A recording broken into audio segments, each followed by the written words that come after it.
luggage on the back, please, Robbie. Aye, miss. I will. All right, Davy, I'll sit with you.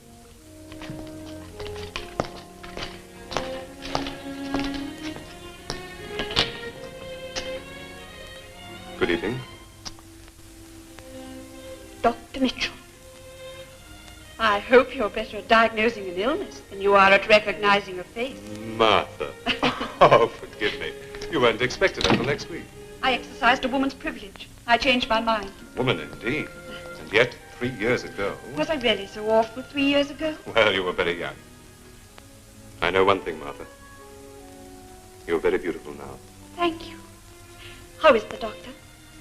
Oh, he doesn't change. Brilliant, aggressive, provocative, verbose as ever. But even he will be at a loss for words when he sees his favorite niece.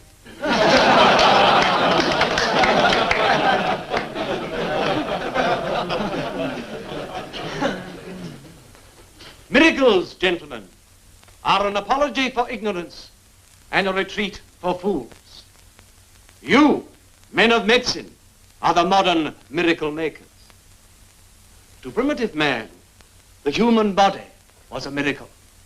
To us, it is a structure of some 260 bones and attendant glands, muscles, blood vessels, nerves, organs, and tissues. A complicated structure, I grant you, but to us, no longer a miracle. And so today, some of you become doctors in your own right, masters of anatomy. I congratulate you. You are entering the most honorable profession in the world. Sometimes too honorable. If half my colleagues pursued the study of disease as strenuously as the honor of knighthood, the country would be a damn sight healthier place to live in. But let me warn you, your studies do not end here. As long as you face the challenge of death, they never will end.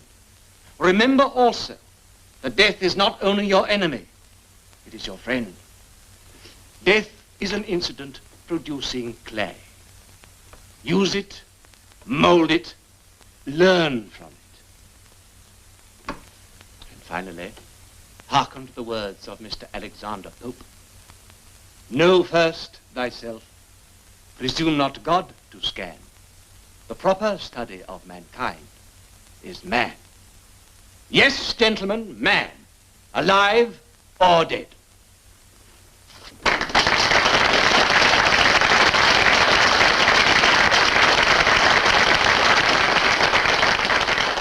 Excuse me, sir. Yes, Jackson. May I speak to you, sir? Certainly. Thank you, sir. Well? I was hoping to have graduated this term, sir. Not more than I, Mr. Jackson. You'll tell me where I fail, won't you, sir? I work harder than most. I try to please you. Please me indeed. Do you consider yourself harshly treated? No, sir. Unjustly? No, sir. I will diagnose the cause of your failure, Jackson. You are far too emotional. Emotion is a drug that dulls the intellect. You must learn to approach the science of medicine with a more clinical mind. Confine yourself to the abstract. When you are capable of doing that, then you will graduate with honors. Yes, sir. Jackson? Sir? Are you short of money? Oh, sometimes it does get a bit difficult, sir, I but ask for a statement, not a soliloquy. You could assist Davy to treat the subjects. You know what to do? Yes, sir. That'll put an extra guinea a month in your pocket. Thank you, sir. That's very generous of you, sir.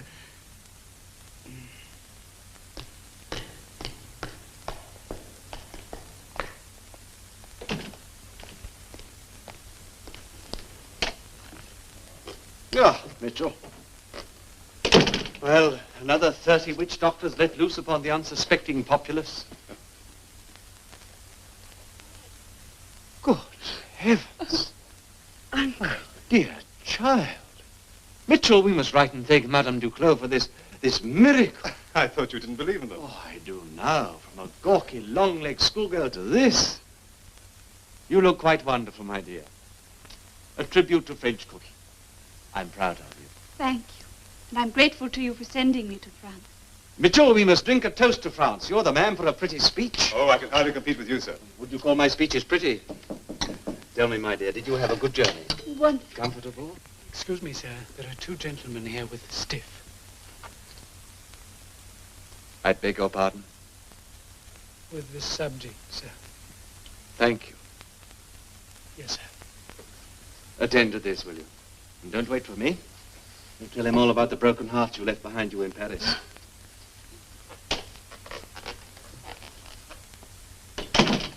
Well, are you going to tell me? About the broken hearts? I trust your interest is purely academic. No. Oh, it's wonderful to be home. I hope you're not going to find Edinburgh dull after Paris. Should I? Oh, it needn't be. It can be the most romantic city in the world. Then it has secrets I'd never dreamed of. It has. And will you show me these secrets, Dr. Mitchell? Some of them.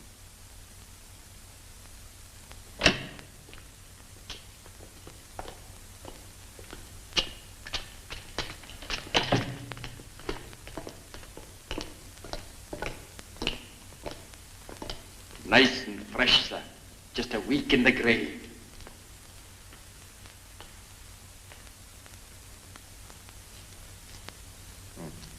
I'll give you 5 guineas. Oh, but 5, I said. Well, Doctor, seeing you're such a good customer, Where will you gentlemen be celebrating tonight? well, I go to the Merry Duke, sir. Take this on account, then. Jackson? Jackson! When my housekeeper returns, you'll get her to change this. Go down to the tavern and give them the balance. David? Thank you kindly, sir.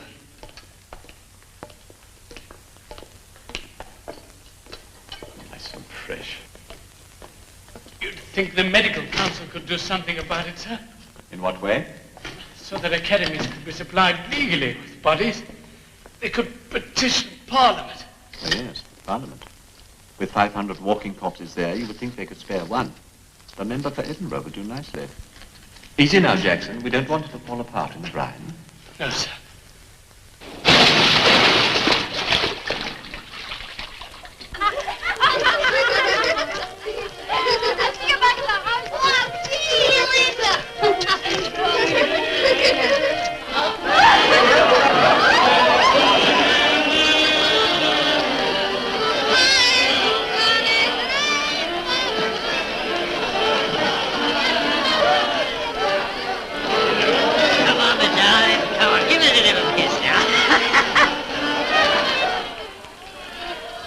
You see them two, Willie? They call themselves resurrectionists. I suppose they think it adds a classy tone to the profession, eh, Willie? It's disgusting. The place is going downhill when they serve the likes of them. Still, there's money in it, Willie. You mean to tell me you'd be after handling a broken down old corpse that's been in the earth for weeks for the sake of money? I'm surprised on you. Ah, but the old woman keeps going on about money, Willie. Do you know what she was saying to me? Huh? She was saying I should look for work. No. Aye, it's as true as I sit here. What? And you're a landlord as well.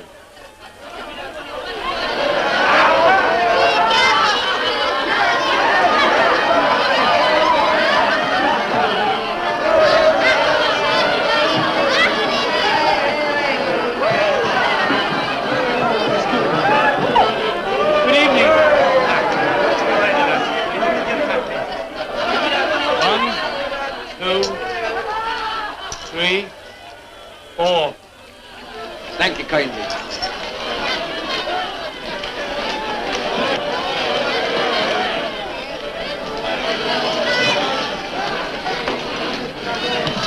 Get your hands off me. They weren't dirty till the quality came in. I'll have no changes the day you were born in a stinking mitt.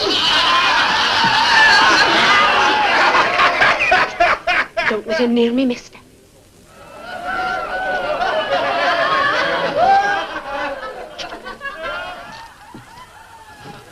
Give the lady back her skirt.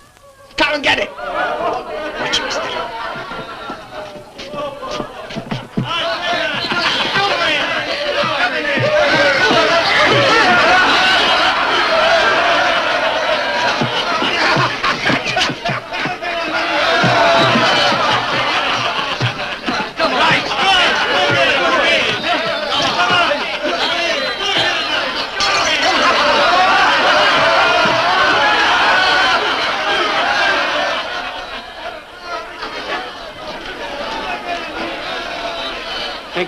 Much obliged. If you stay a while, I'll buy you a drink. No, I'd better.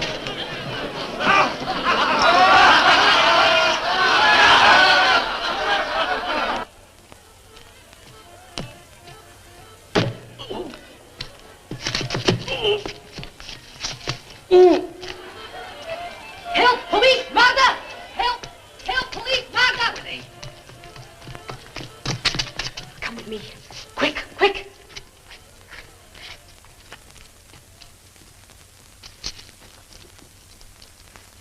Renegade's here. Get in there, quick!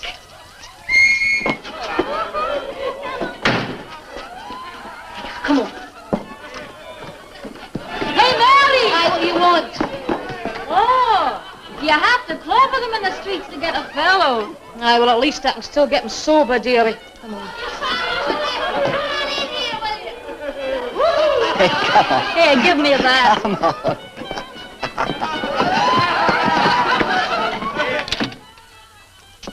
Here, get underneath the light.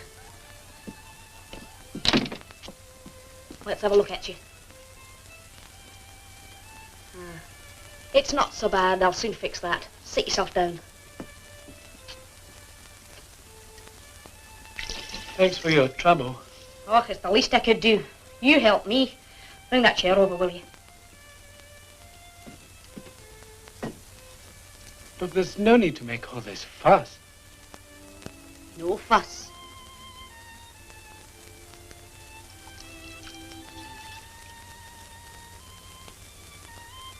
Have you been here before?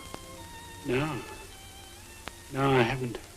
You're one of the medical students, aren't you? How did you know? Oh, we get a lot of your type in here. Them and art students. They come to study the human form. That's anatomy, isn't it? Yes, but not quite as it's studied at the academy. I could teach them more than they learn at college.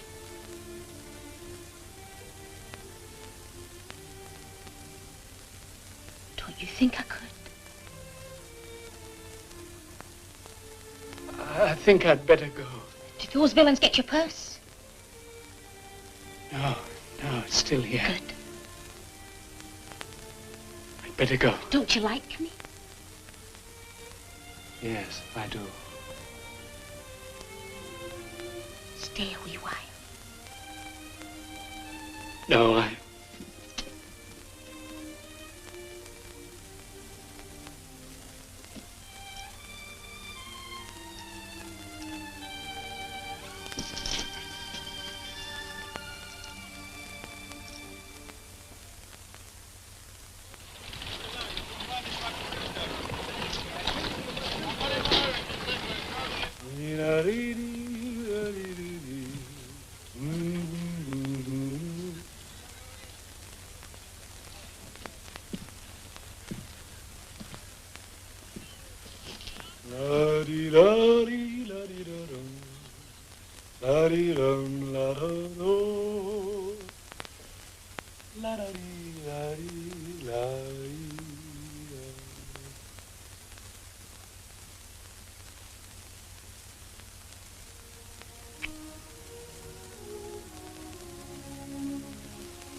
How's your head? Oh, that? It's all right. When will I see you again? Oh, I'm here. All the time. I mean, really see you. Take you out or something. Take me out. That's a good one. And what did your friends say if they saw you out with the likes of me? Don't laugh, Mary. When? Tomorrow, maybe. Tomorrow.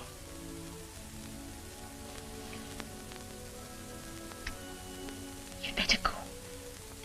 You're going to be late for your class. Good Lord, yes. Oh, Knoxville, eh? All right? Tomorrow.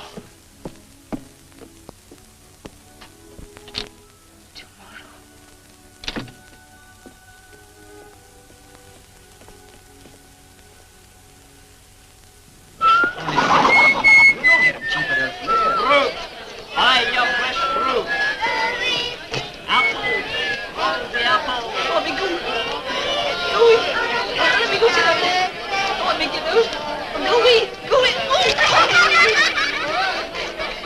Catch, Jamie.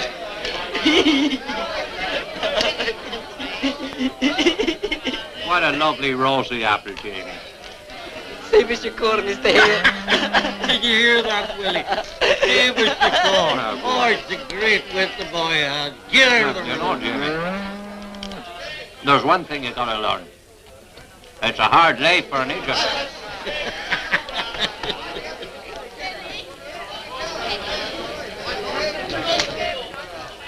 Mr. Burke! What is it, Jenny? It's coming to eat you, hon. Something terrible's happening. Well, what is it? You see when you get home. Could it be the old woman's broke her neck? Stop your wishful thinking, man. Oh, it's the grand clown you are, Willie. Poor old John. Just a handful of bones. Aye, that he was. Aye, it's no wonder he passed out on us. Can you hurry up and get him out now? I'll do what I can for you. Aye. It makes the place look untidy.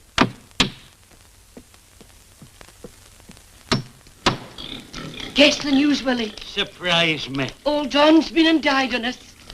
No. He must have passed away in the night without a word of warning. Did you hear that, Willie? The lodger's died owing me money. £3 it is. Now, what kind of a man is it would do a thing like that? Huh. Trust old John to take the easy way out.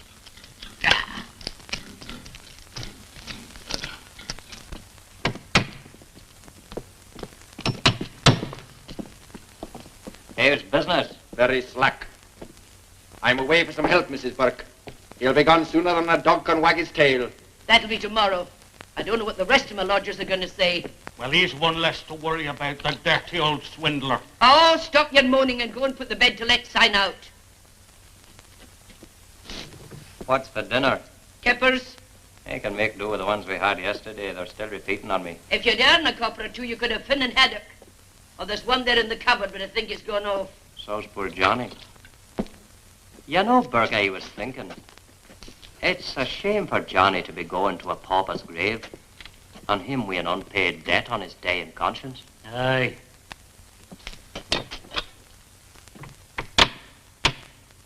Sure, they put them things on very loose. What are you up to?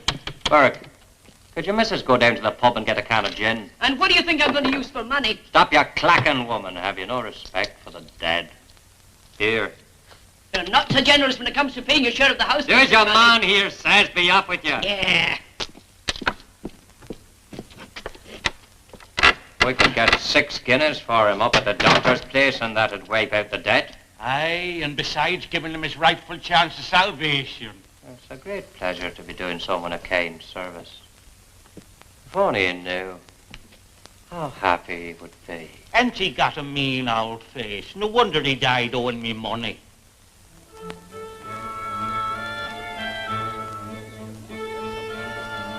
Good evening. Good evening, Doctor. Out of this nettle rash danger, pluck this flower. Thank you, sir. Thank you for the flowers. I'm glad you like them. Why is he giving this party, Geoffrey? To launch you on Edinburgh society. Real reason. To collect his friends and enemies alike into one room and then insult them all indiscriminately. I tell you, gentlemen, medicine is being driven underground. The law yields to us the body of a criminal when he is caught and hanged. When? We have to wait a very long time for justice to unravel itself. Meanwhile, the resurrectionist plies a very useful trade. Oh, really, Knox? You deny it? Well, I agree you doctors need bodies for dissection. But to condone the violation of graves by these ghouls... I neither condone nor condemn. I accept. Is the feeding of worms more sacred than the pursuit of truth? I think the Reverend feels that to violate the grave is to violate the soul. I do. Oh, really? I am told that when the body is clay, the soul has already flown, one way or the other. Fortunately for the poor victims of these grave snatchers, that is true. The soul has left the body. Of course. I was wondering why I'd never come across one in my work. Now, Robert, do you deny that the soul exists? I deny nothing. I can show you the heart, my dear Reverend. Can you show me the soul? It is there. Where? Beneath the armpit, between the eyes, Deep in the abdomen. The fact that you cannot see it does not prove its non-existence. After all, you can't see a thought. No, but you try having one without a brain. Gentlemen, gentlemen. The trouble with Knox is he's a teacher. Oh, I'm old-fashioned. You can have too much of anatomy. For me, a surgeon needs two things. A patient disposition and a pair of strong hands. Admirable qualifications for a laborer building the Caledonian Canal. I suggest you're wasting your talents, Dr. Ferguson. I consider that an insult, sir. I complimented your strength. No, gentlemen. Elliot, is it true what I hear? They say no matter what the complaint, you have but one prescription. Senopause. That's a libel. I know. A lawyer told me the story. You must sue him sometime. Excuse me. That man is doing the devil's work. Aye. He does it brilliantly.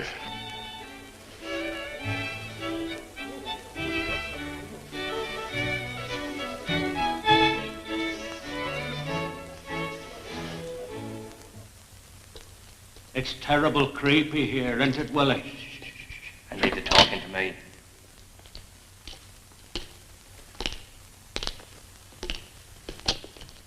Sure, he's the perfect specimen, Your Honor. Burke, stand aside so the gentleman can see our gentleman.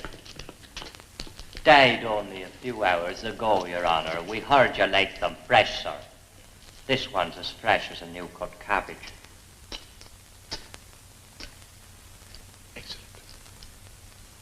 Excellent. I'll give you 7 guineas. Thank you kindly, Your Honor. Is this your normal line of business? Well, it's Mr. Burke here. He's by way of running a small lodging establishment, you see, and... I see. Mm-hmm. Put him in the brine, Davy. May the saints preserve Your Honor. And may his soul rest in peace. Amen. This way. Go on, Willie.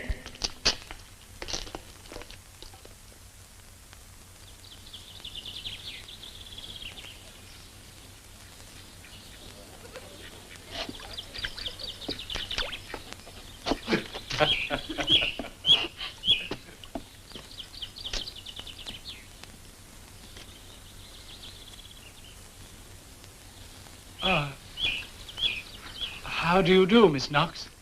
I'm well, thank you, Mr. Jackson. How do you do? Are you not going to introduce me to your friends? Yes. This is Mary Patterson. Mary, this is Miss Knox. And how'd you do? How'd you do? This is Dr. Mitchell, one of our doctors.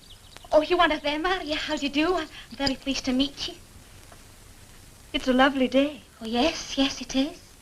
Most unexpected for the time of the year. Oh, yeah, it's very much better than yesterday, don't you think? Is that your boat? It's a punt, Mary. It looks nice. I wish we had one, Chris. Well, why don't you borrow it for the afternoon? You'll be very welcome. Oh, what with Chris paddling? No fear. I don't fancy walking home with wet drawers. I think we'd better go, Mary. Goodbye, Miss Knox. Goodbye, Mr. Jackson. Dr. Mitchell. Come on, Mary. Well. She's very pretty, isn't she? Yes, she's very pretty. I feel sorry for Jackson. Oh? Why? Oh, he tries so hard and he always fails. Well, it's not from lack of encouragement. The doctor's been very patient with him. He's been giving him extra coaching. But I'm afraid his mind's not on his work. Come to that, neither is mine.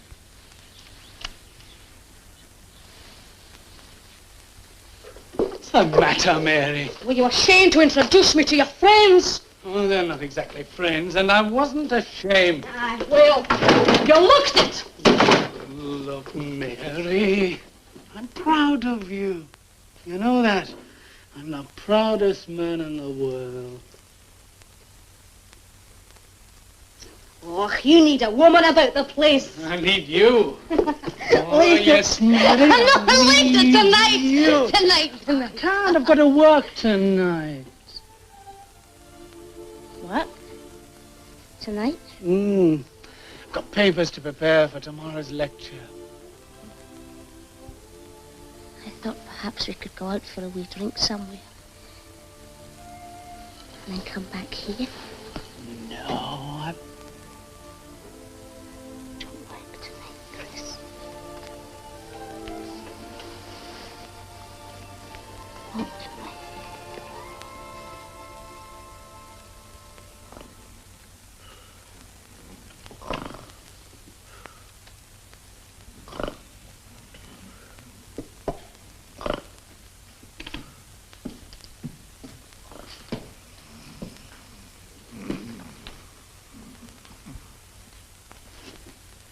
Come on, Burke. Burke, wake up, Burke. Sit up straight, man. The money's gone. It's all gone. There ain't not a farthing left. Well, what were you doing wasting half of it on the likes of her? That sure, Aggie, is what they call a capital investment. She's a what? That's a thing the businessmen talk about. Poor old Aggie. Isn't she a sight to make your heart bleed? That's the drink has took hold of her. Come on, Aggie. Wake up, girl. You can't go sleeping here tonight. Give me a hand, Burke. What have you in mind, Willie? Well, the poor thing needs a decent bed. It's the least we can do for her. Come on, Aggie. Home with Mr. Burke here. The kindest landlord in the town. You know, Burke, there's no one here to see old Aggie go except us.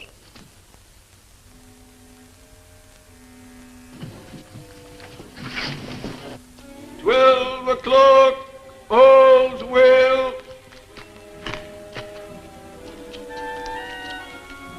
12 o'clock, all's well. 12 o'clock, all's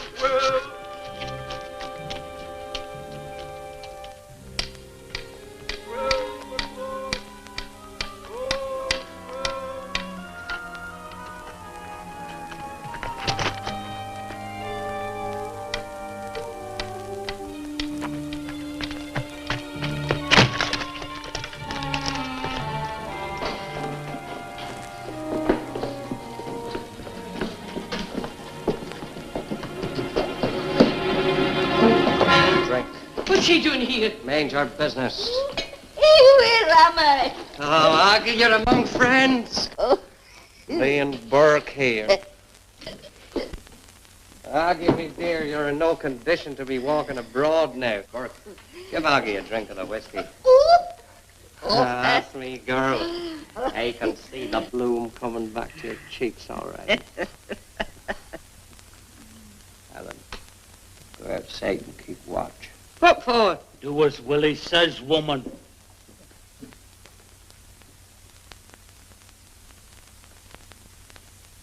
Let us know if you see anyone coming.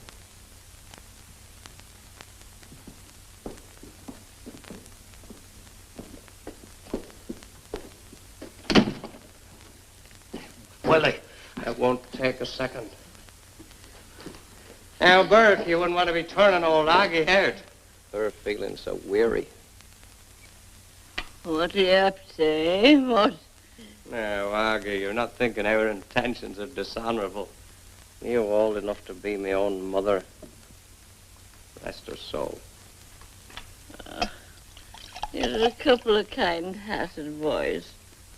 There's no many as kind to the old folk these days.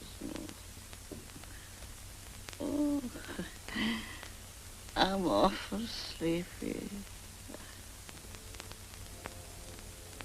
That's right, Aggie. You have a rest.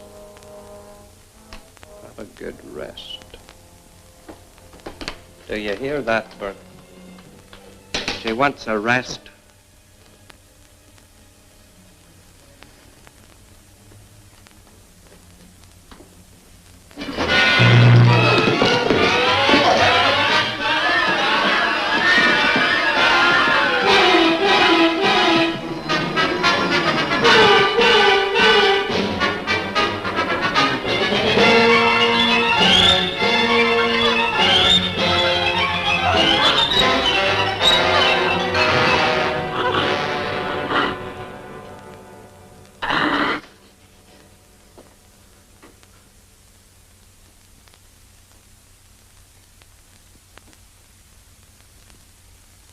Hardly a whisper.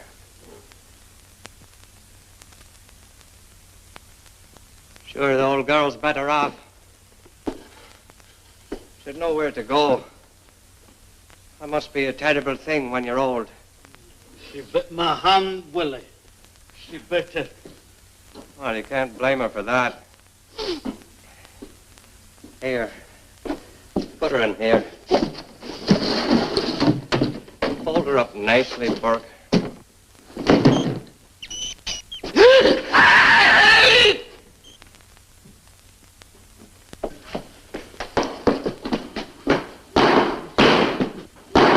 Filthy thing.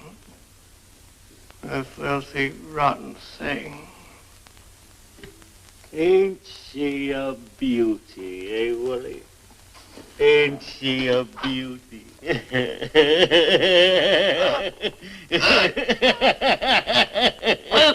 6, 7, 8.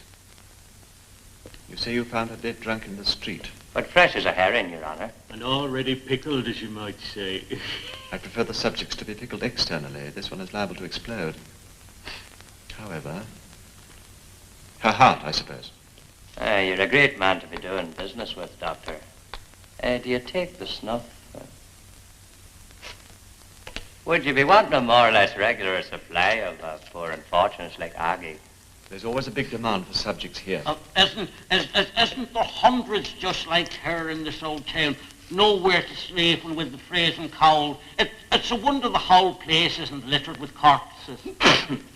Good night, Doctor. Aye, good night to you, Doctor. Probably the best thing for her, eh, Davy? Aye. She was a fair age, sir. She'll serve a more useful purpose now than she did in life. See to her in the morning, will you? Aye, sir. And do you know what? A man could become a millionaire at this game. Do you think so, Willie? Aren't I telling you? And you know, it gives a man pride, respect of himself to be doing a good job. Just think of it, Willie. Burke and Hare, members of the great medical profession. I draw your attention to the protuberance of the frontal lobe. This gentleman might have been a useful citizen, but he was hanged some 20 years ago for murdering his entire family. Mr. Jackson? Mr. Jackson? Yes, sir.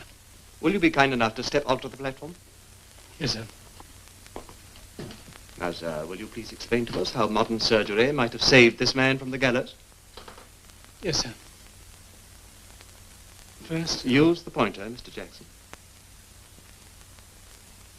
We are waiting. Yes, sir. First... Please don't mumble, sir, and turn your head so the class can hear you. First, by removing the protuberance on the frontal lobe... Removing it? What are you proposing to do, scalp him? Quiet! I'm sorry, sir. You cannot enlighten us? No, sir.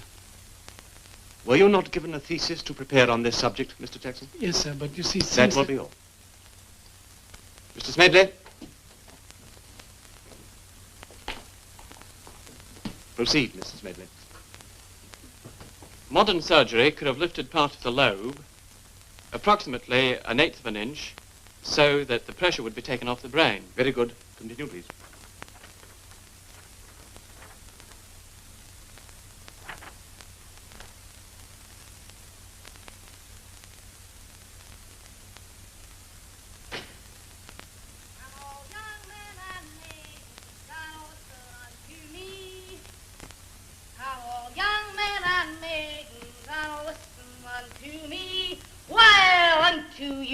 I unfold what proves my destiny.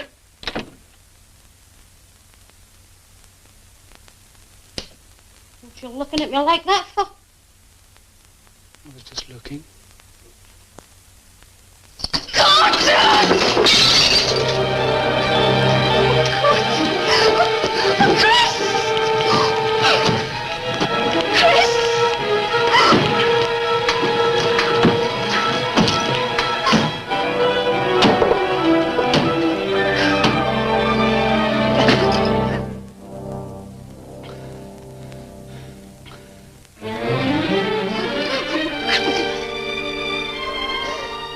Mary. It's all right. Oh, you must hate me.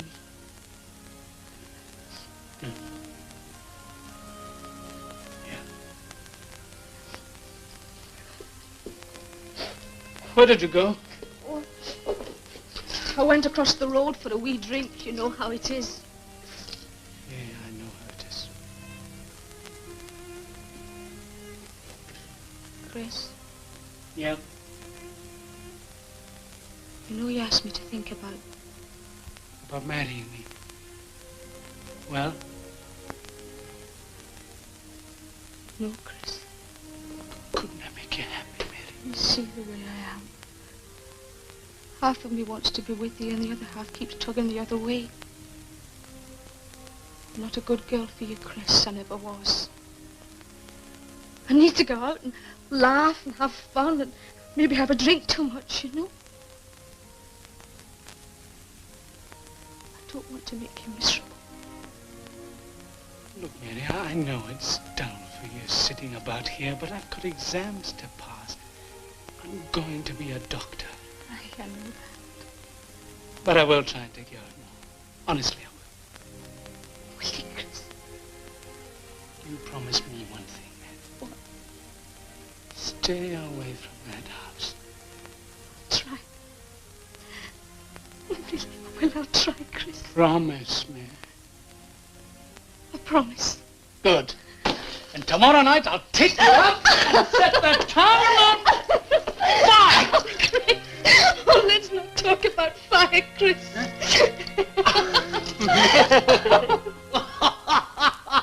Oh, it's the real aristocrat here, Willie. That's the finest waistcoat I ever seen in my life.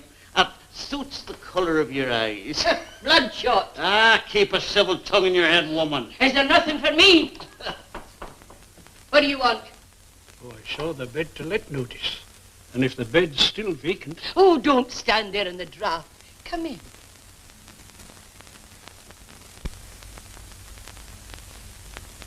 Don't worry.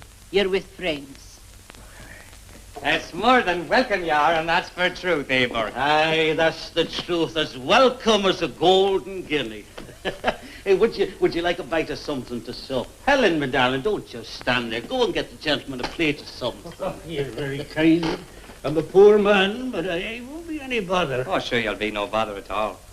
Have you been long in Edinburgh? Oh, no, I just arrived the day. I'm down from Inveran. That's a way up in the Highlands, you kid. Is it now? Did you hear that, Burke? The gentleman's come all the way down from the Highlands. Aye. Will you be wanting the bed for long? Ah, well, that's hard to see. I'm looking for work, you see.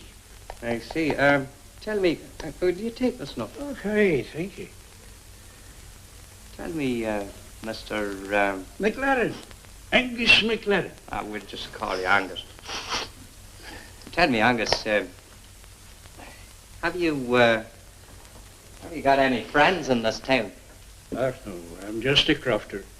And there are hard times by. So I just thought to myself, it'd be nice to visit the capital and make a decent sum of money so as I could end my days in peace. Isn't that what we all want? Just to end our days in peace.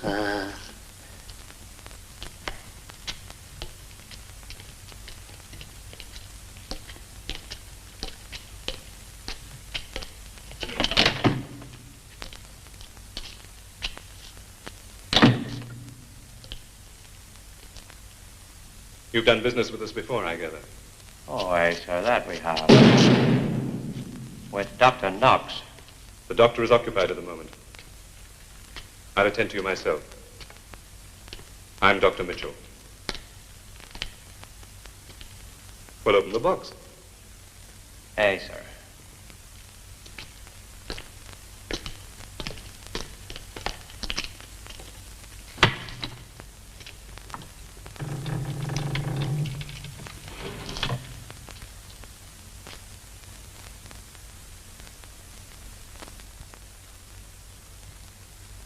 This man died only a few hours ago. Oh, aye, that's right, Doctor. You see, we got him quick before the parish undertaker could get his thieving hands on him. Where'd you get him? Well, you see, the poor old soul was lodging at my colleague's house. That's Mr. Burke here. And he seemed to take ill, just old age, passing away in the night. How did he get that bruise? Bruise? Has he got a bruise? Well, look for yourself, man. Oh, would you believe that? Do you see that, Burke? He's got a bruise on the side of his head. Isn't it amazing? You know, I'm glad you pointed that out, Doctor. I said, where did he get it? I don't think there's any need to cross-examine our friends, Dr. Mitchell. We've had several fine specimens from these gentlemen in the past. I was merely trying to establish the cause of death, sir. Don't tell me he was a patient of yours, Mitchell. Yes, I think 8 guineas is the current market price, is it not? 8 guineas it is, sir. And as ever, sir, it's a pleasure to be doing business with a fine gentleman like yourself. Aye, that it is, Doctor. Show our friends out and then lock up, will you, David? Good night, dear Doctor. Good night.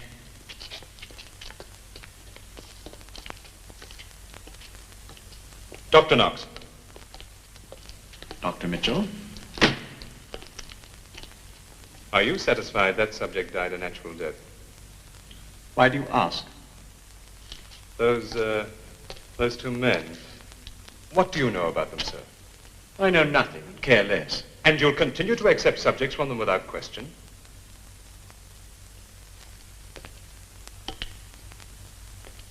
I will continue to teach anatomy, using the best specimens available to turn out doctors who will replace quacks. Is there anything else? No, sir. Then good night, Mitchell.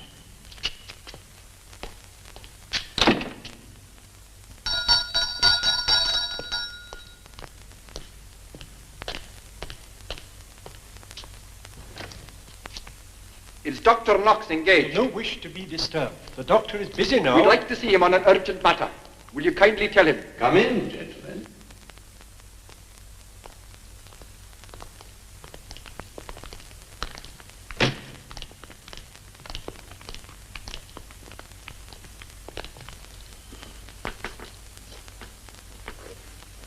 This is a great honor.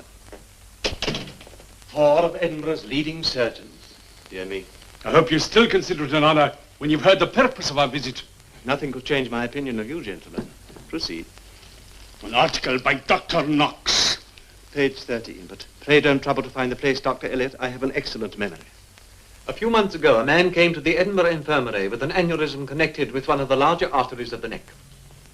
Notwithstanding its obvious characteristics, even to the merest beginner, that it was an aneurysm, a certain distinguished surgeon pronounced it to be an abscess.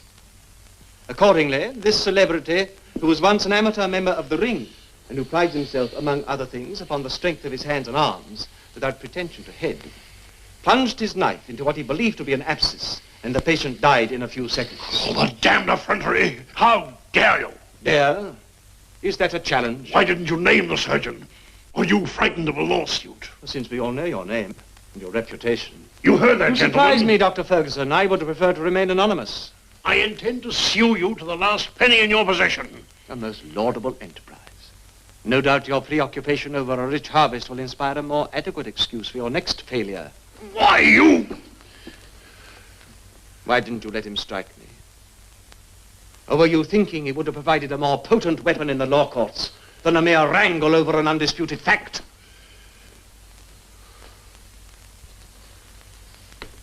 I see before me 4 white, angry, baffled faces. Why? Because I have written an article? Because I have accused one of you of murder? My friends, go ahead. Take me to the high courts. And in the words of your puppet, sue me for every penny I possess. A businesslike venture.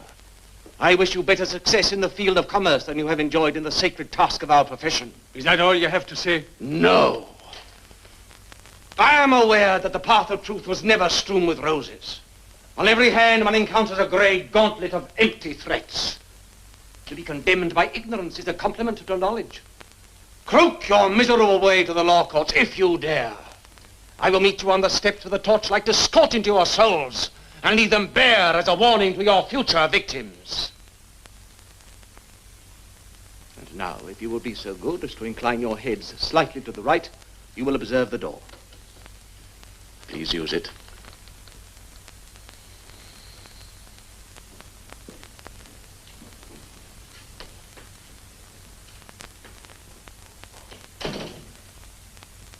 Why do you deliberately insult them? Are you criticizing me? No, not criticizing. I wouldn't be so presumptuous. But I'm warning you.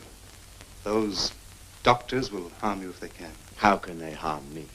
By making capital out of the merest whisper of gossip. Such as? An association with men like Burke and Hare. And who will listen to them? Am I to be as scared of expressing the truth as they are at hearing it? I tell you, Mitchell, it will take more than a handful of quacks to shake me. I am producing surgeons who will fight for humanity, not destroy it. And in the process of doing that, nothing will stand in my way. The individual is not important.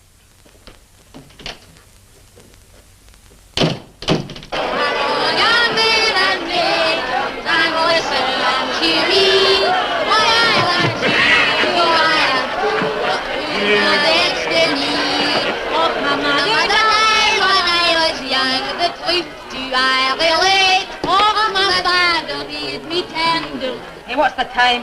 What's it matter? Oh, I said I'd be home to meet Chris. Chris. Goodness. Oh, hello, Jamie. Hello, Maggie.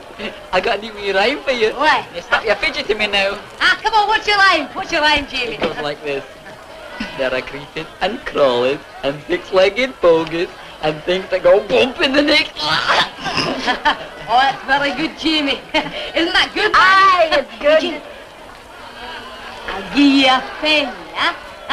If you can remember the rest of it. Oh, come on. Let's go over to the house, Mary. Come on, there'll be free drinks over there. Oh, good night, good night. Another time. Another time.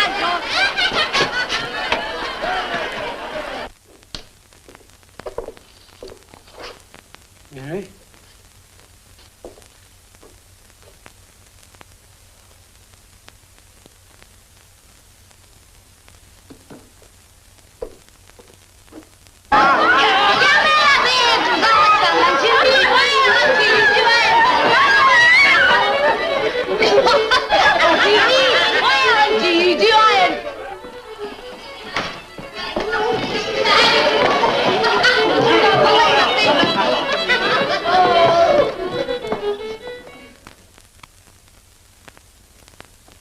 Get your coat, Mary.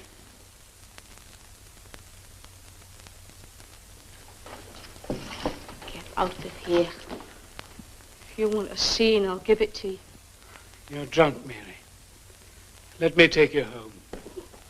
Well, let me take you home. Did you hear that? Let me take you home, he said. Thought if you were half a man, you'd drag me out of here by the roots of my hair. But you've just tried and I'll kill you. Go home yourself, Chris Jackson, and scratch your wire with your pen like a good boy so the doctor will be pleased with you in the morning. And don't keep a light burning for me, because I'll no be back.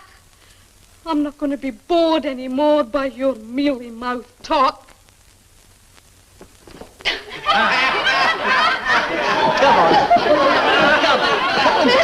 Come on. Come on.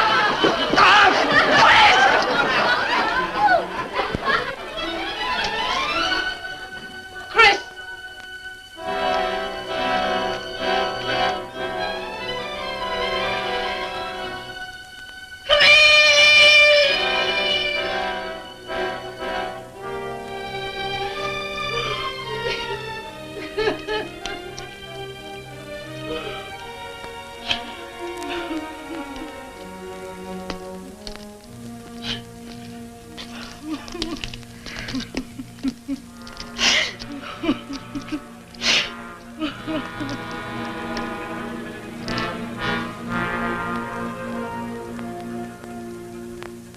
What is it now?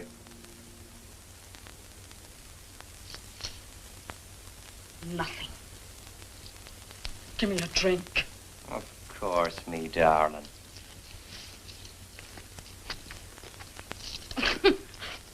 I'm a poor fool to be grieving for the likes of him.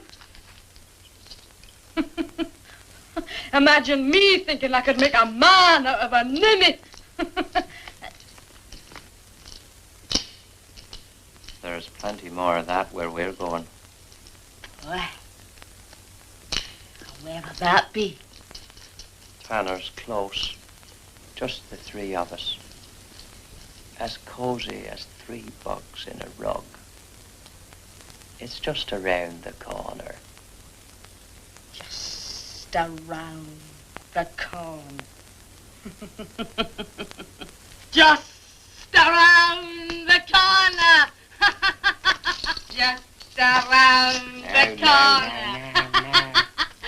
Just around the corner. Just around the corner. Come on.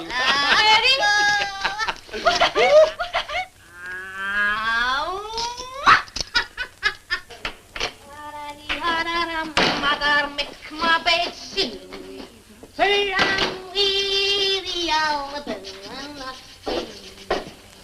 Burke, where's your wife? She's gone to see her twin sister. You'll wait here. Why, Willie? What for?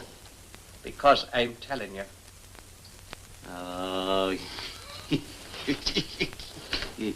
don't make the place untidy, Willie.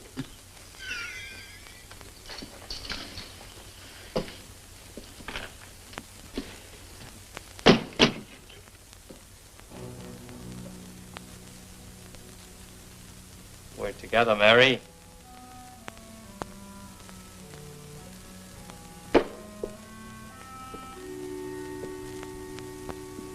Just the 2 of us. No. Leave me alone. I can give you money.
Willie, the old woman's coming.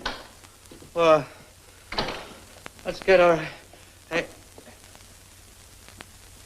What's she doing here? She's dead. Did you touch her? Nobody touched her. Willie just killed her, that's all. Oh, that's all right. I don't want a thing like that in the house. She'll get us a bad name. Look, me and Willie has work to do, so go to bed, woman. What, in her line there? Get rid of that first. Just look at the mess she's made in my bed anyway.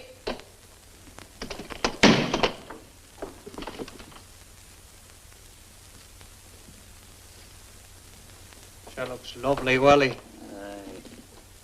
You know, I'm thinking the good doctor should give us a bit more this time.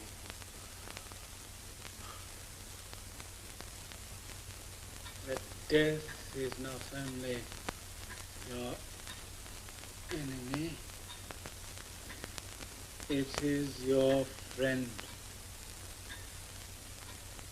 Death is an incident producing clay. Oh, you're at work early, Mr. Jackson. Yes, Davy. This one's the best we've had so far. The doctor wants some drawings taken before we put her in the brine. Mold it. Learn. Mold it.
Jackson.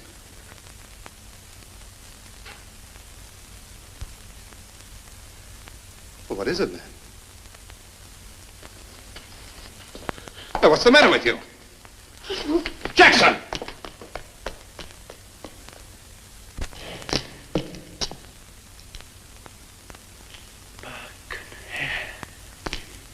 Mr. Jackson?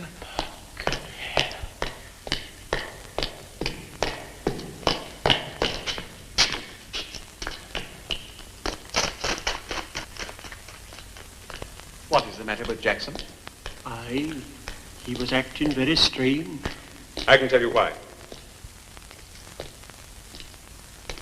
Well? Burke and Hare have just brought in the body of a woman named Mary Patterson. She was Jackson's girl.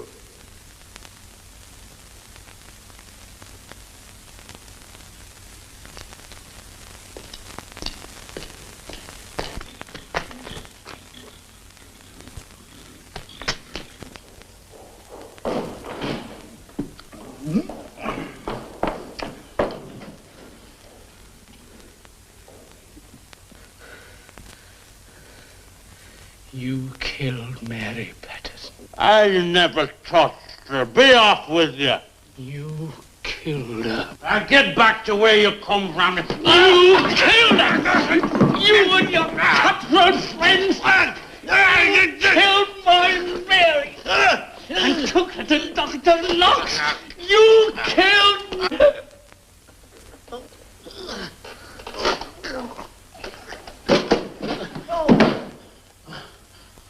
Well, Burke, that's one subject we won't be selling to Dr. Knox.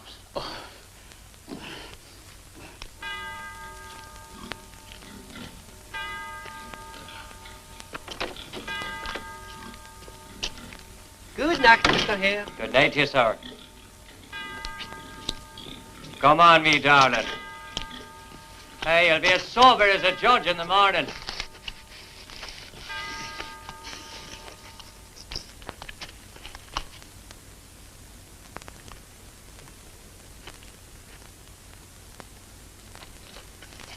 What's the matter with you, Frank? It's fine. We'll see you later, Jamie.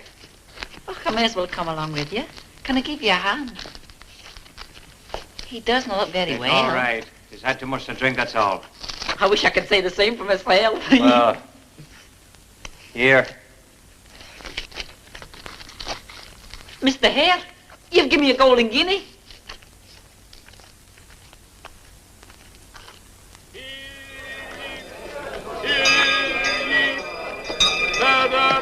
Murder in Westport. Murder most foul. If any, in the name of the King, have any information which will lead to deprehension.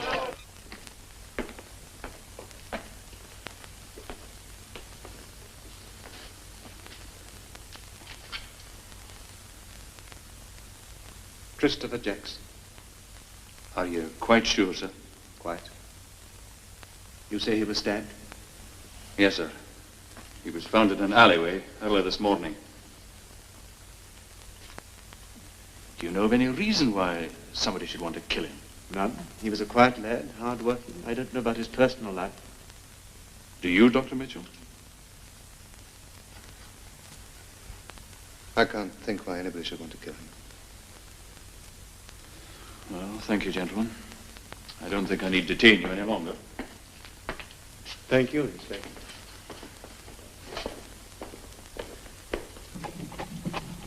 Why didn't you convey your suspicions to the police? Did you want me to? And why not? You know what I fear, sir. An opportunity for your enemies to destroy you. Your consideration for me is very touching, Mitchell. However, if you seriously think that Burke and Hare were responsible for Jackson's murder, your duty as a citizen is obvious. Or if you really consider that the life of a street woman is more important than the advance of surgery, then stand in the market square and scream murder to the mob.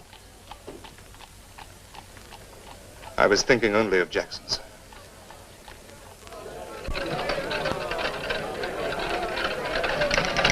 Hey, come in. Hey, did you see that, Welly? Aye, the good doctor coming away from the police station. A lot of good that'll do the Polish. Hey, what you skulking there for, you daft loon? Did you get the drug home safely? Hey, we got him home safely, Jamie. I was just asking. You see, I've done a terrible sin. Did you know? I found a man in the alleyway. He was dead. And what was the wicked thing you did then, Jamie? I stole a ring off his finger. And then, you know, I went to confession. And the priest said I should take it to the police. Now, what do you think about that? And did you take it to the police, Jamie? Not yet. You didn't, eh? Well, it's a wise boy you are, Jamie. Wise? Here, have you got it on you now, huh? No. Hey, and if you take my advice, you'll sell it. You see, the police might get to thinking that it was you that killed the man. Now, me and Mr. Burke here, we might be interested in buying it from you, seeing as we're in the trading business. Would you really? Wouldn't we, Willie? Aye, we would. So you run along and get it, Jamie. Shall I bring it here? No, bring it to the house tonight. Then we can have a wee drink just to celebrate the transaction. There's no time like the night for talking business. Well, what do you think, Willie? I don't think he's half so daft as we thought he was. Jamie! Hello, Maggie. I've been searching everywhere for Mary. Have you not seen her? No, Maggie. I haven't seen Mary for nigh on 2 days now. I'm worried about her. Worried? You were talking to Hare just now. Oh, I was... Oh, it's a secret, Maggie.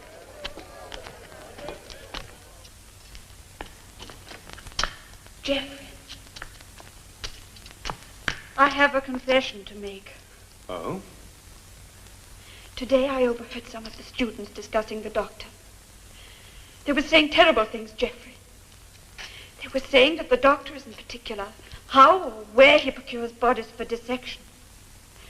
This isn't true, is it, Jeffrey? Jeffrey, this isn't true. No, Mother. No.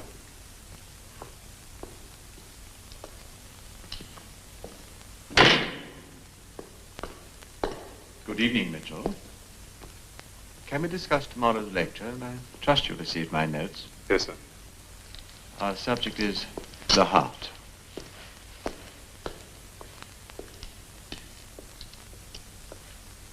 Don't worry.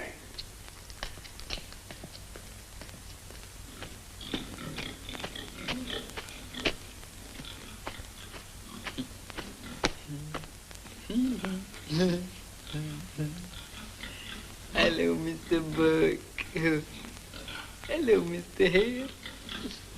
Hello. Hello, Mr. Burke. Are you there?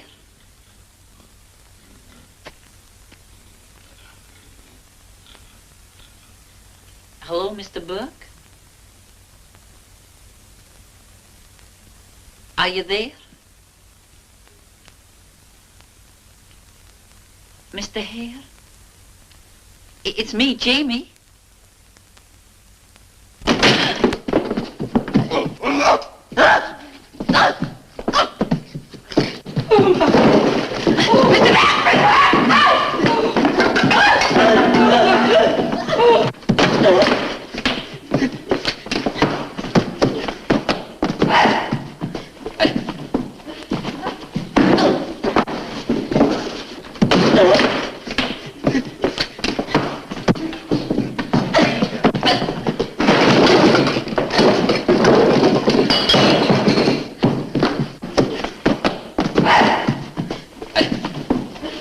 Alan, get outside, watch for anyone coming.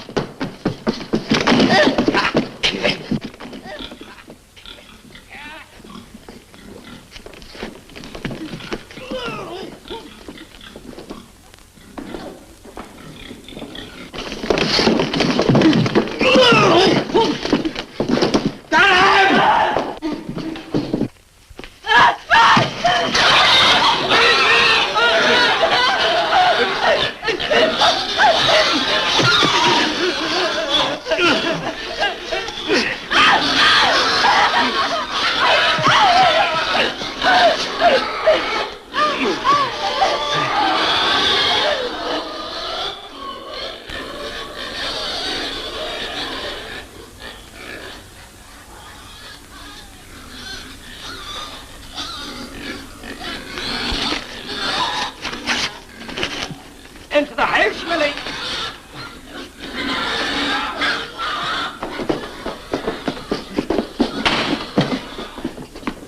Get him out of here as quick as you can. What's the matter, Alan? There's no more screaming. Only the pigs.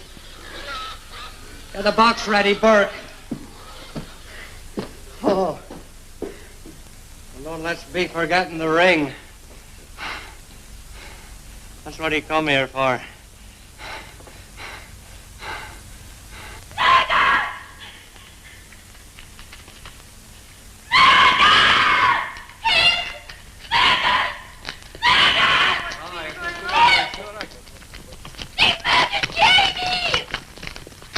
Who murdered Jamie? Who? He was back in here. I've seen them. I've seen them. What's it say there? But I tell you, it was murder, and I saw it happen with my own eyes. Now, just a minute, And lady. it was pointed out, Jamie, those wicked cutthroats back in here were murdering. Will you calm yourself, lady? I can't make an accusation of murder against somebody without some proof of the fact. Well, you come to the house, you might find the evidence you're wanting. What's happened to Jamie, Inspector? No, it's all right. I don't like this at all. No. Hold your hands. There's no call to be greeting yet.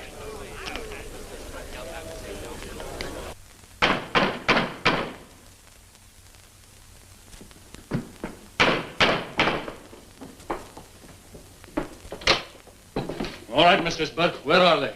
Well, what do you mean? What do you think I mean? You can't come busting into decent people's homes like that. Where's Dob Jamie? I don't know. I never saw him. I swear it, I never saw him, I tell you. And you're lying. No. He murdered Jamie. No, I didn't. It happened. No, it's not true. And Danny Patterson, you dirty beast! It's not true, I tell you. Stop it, will you? Stop it! You desolate yarn! Stop it, you two! Stop it, will you? They're dead. They're both dead. And if you want to find them, go to the academy or Dr. Knox.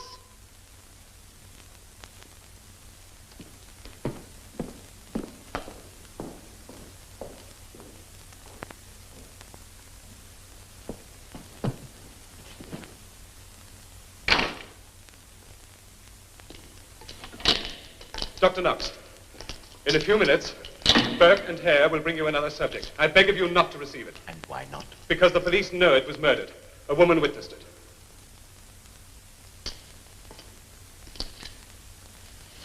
Is this what you mean? Yes. Was this young man well known? Everybody knew Daft Jamie. And the woman screamed murder. Yet our friends Burke and Hare were not unduly perturbed when they brought him here. Because they know you have more to lose than they. They're relying on you to cover their traces. Are you accusing me of collusion with them? Dr. Knox, I don't know what to believe any longer. But I beg of you, for your own sake, dispose of the body before... You were saying? It's too late. Open the door, Davy. My conscience is answerable only to me, Dr. Mitchell. Nothing is too late. I'm sorry to disturb you, Doctor, but I've received some information from this woman. I have already been informed, Inspector.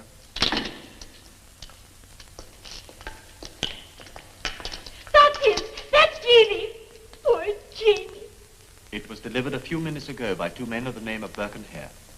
Have you examined the body? You interrupted my intention, Inspector. Take a look now, Dr. Knox, if you please.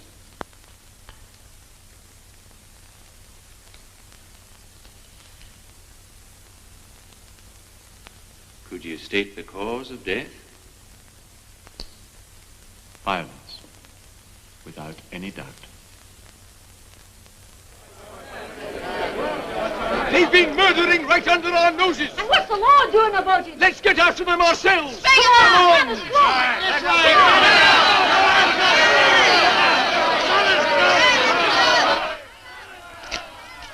Willie, they're after you. They're coming towards the house. They're coming after the pair of you. Listen. What'll we do, Willie?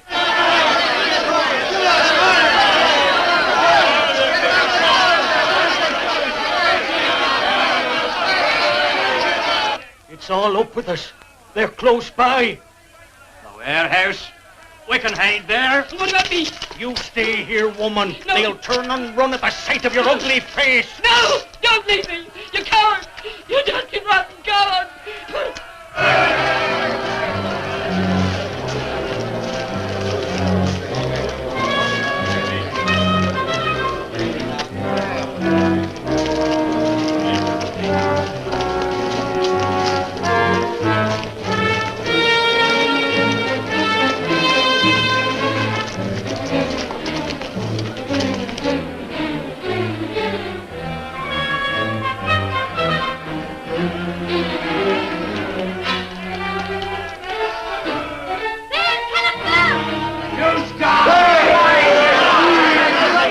Better wait in the warehouse.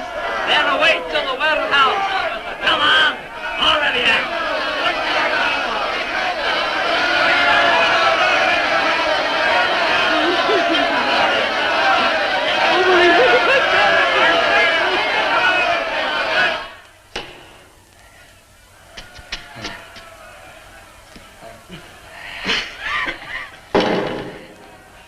I coming, Willie? Just shows you could never trust a woman.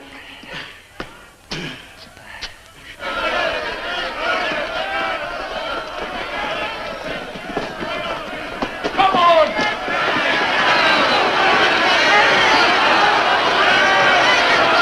Come on, Willie.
They've got them both!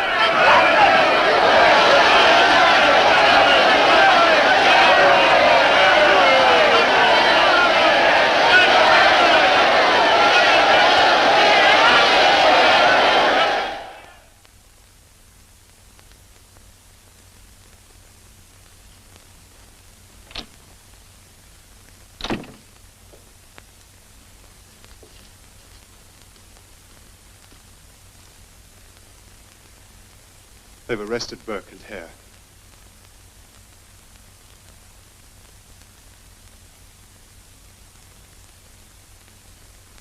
In the case of the Crown versus William Burke, call the first witness for the prosecution.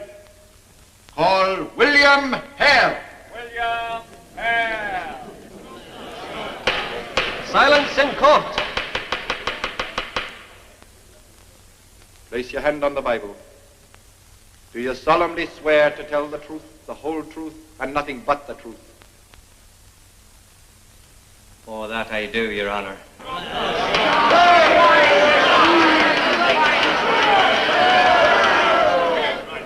There's Town King's evidence! What is Town King's evidence?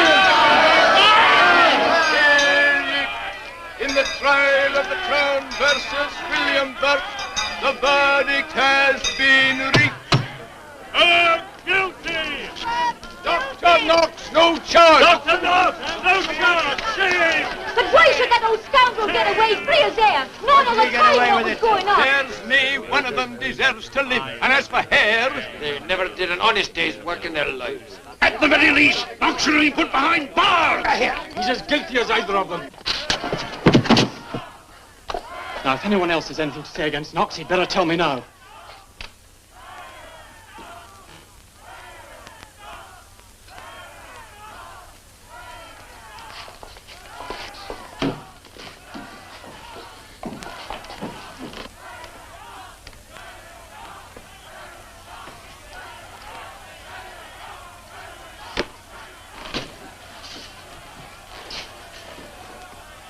Be seated, please.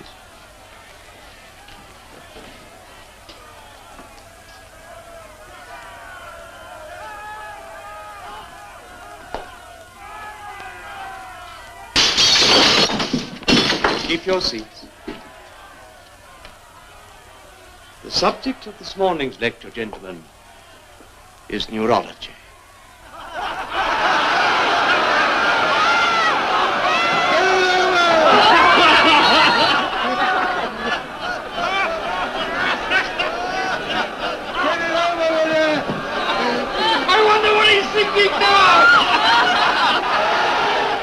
It's a curse on Dr. Knox, I'm thinking, Father. Do you know he never paid us for the last subject we brought him? Now you must make an act of contrition, my son. Ah, that's none of my business, Father. But if he'd paid us for the subject like an honest man, I'd be standing here in a decent pair of trousers, meeting the public as I am for the first time. Miserator vestri omnipotent.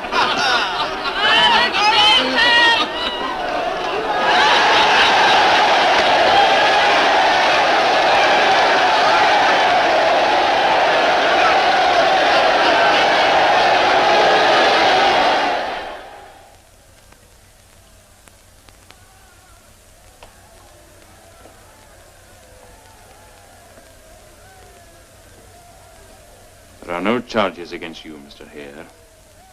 You're free to go. The mob. They'll be waiting for me. You can go out the back way. Will you send someone with me? Aye. As far as the door.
could get the coach round the back for you. It would only take a few minutes longer.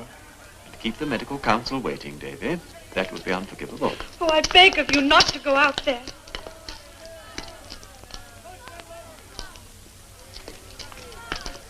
Geoffrey! Take care of her, Mitchell.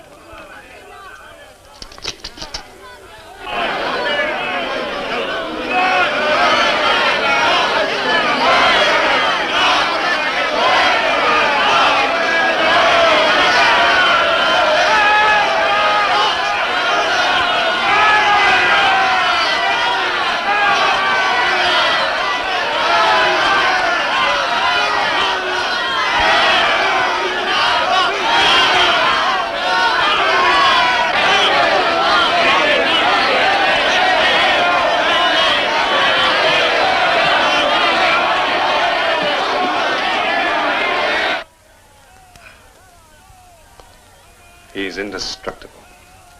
No, he isn't indestructible, Geoffrey. With all the jackals snapping at his heels, he's bound to fall. In a few minutes, he faces the medical council. Doctors who for years have tried to destroy him. And he hasn't got a friend who'll raise a finger to help him.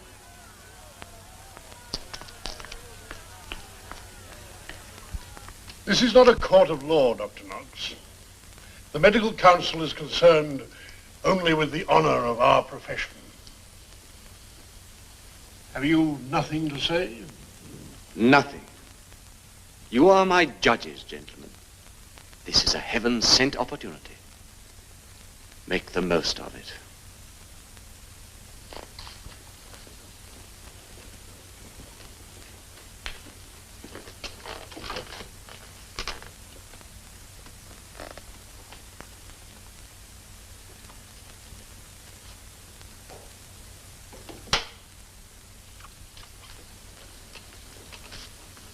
Mr. Chairman, gentlemen.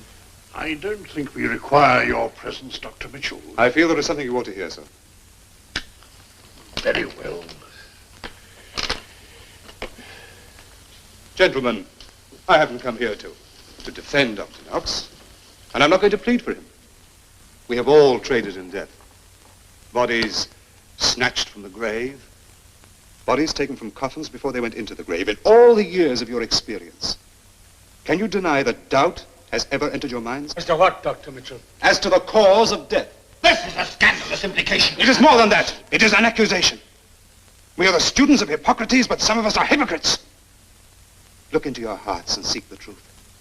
And then if you condemn Dr. Knox, ask yourselves whether or not you condemn each other and the entire medical profession. Dr. Mitchell, I demand that you retract that statement.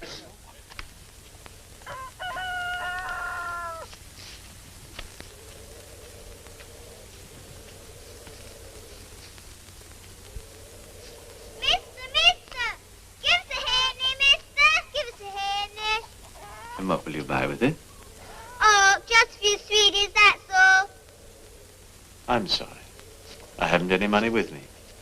If you want to come to my house, I'll give you some there. No, thank you. You might send me to Dr. Knox.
Davy? Oh, I can't tell you how glad I am to see you. I thought I'd never see you again. And why? Because of the mob. Death to Dr. Knox. They've been shouting it all night. So you didn't expect me to return in one piece? perhaps as a subject for my dissecting table. I've only been walking, Martha. All night? All night. Excellent for the constitution. And most edifying for the soul. The soul? Oh, yes. I admit its existence. We are not demigods, Martha. As a child, I believed in God and the devil. It took a child to show me what I am now. I failed, Martha. Oh, no. Yes, I failed. Oh, I don't care what they say about me. I've listened to the screams of the mob and the howls of deprecation from the medical council. Bloodlust and hatred. I bracket my colleagues with the rest. I despise them all. Everyone? Until this morning, yes. But I've just heard the voice of conscience. From a small child, I heard the truth. And what did the voice of conscience say? It said, "You are an ogre, Dr. Knox. You have killed humanity." For the sake of humanity. For the sake of achievement, ambition. Those bits of clay, poor lumps of humanity that Burke and Hare brought in. I have to confess to you, Martha, they seem so small in my scheme of things. But I knew how they died.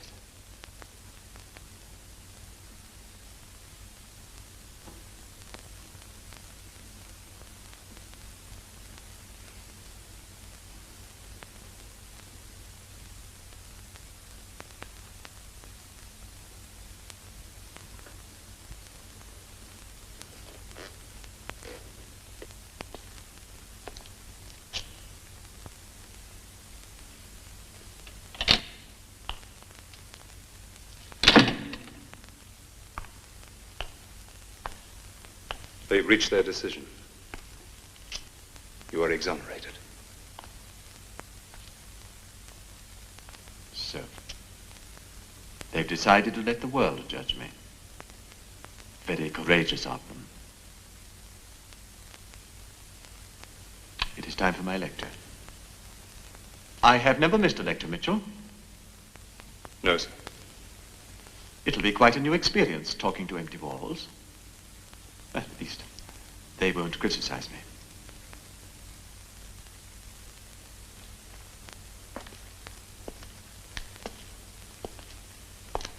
Thank you, darling.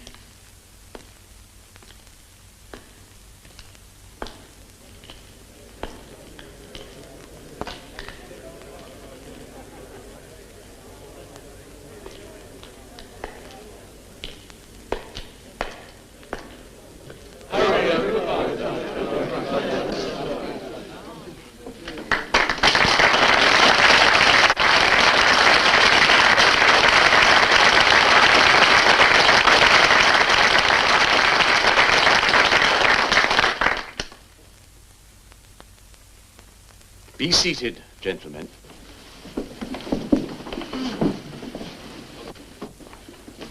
Before commencing this morning's lecture, let us consider the oath of Hippocrates, the sacred oath of our profession. I will prescribe regimen for the good of my patients, according to my ability and my judgment, and never do harm to anyone.